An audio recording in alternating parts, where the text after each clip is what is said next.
বান্দারে তুমি একটু তাকাইয়া দেখো না। ও বান্দা যদি তুমি লালমনিরহাটের দিকে তাকাও, ও বান্দা যদি তুমি কুড়িগ্রামের দিকে তাকাও, ও বান্দা যদি তুমি নীলফামারীর দিকে তাকাও, দেখবা মানুষ অভাবের তাড়নায় পড়ে পড়ে মানুষ তাদের ঈমানটাকে বিক্রি করে দিতেছে, মানুষ তাদের ঈমানটাকে বিক্রি করে দিতেছে।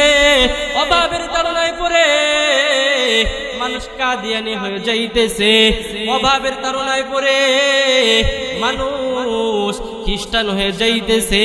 এরে মুহাম্মদপুরের মুসলমান, ও আমার কলিজার টুকরা বাবারা, একবার আল্লাহ পাক রব্বুল আলামিনের কাছে শুকরিয়া আদায় করো। আল্লাহ পাক রব্বুল আলামিন অভাবের তাড়নায় ফালাইয়া আল্লাহ পাক রব্বুল আলামিন আপনাকে আমাকে বিপদের মধ্যে না ফালাইয়া আল্লাহ পাক রব্বুল আলামিন আপনাকে আমাকে এখনো ঈমানের সহিত রেখেছে। এর জন্য আল্লাহ পাক রব্বুল আলামিনের দরবারে শুকরিয়া আদায় করতে হবে।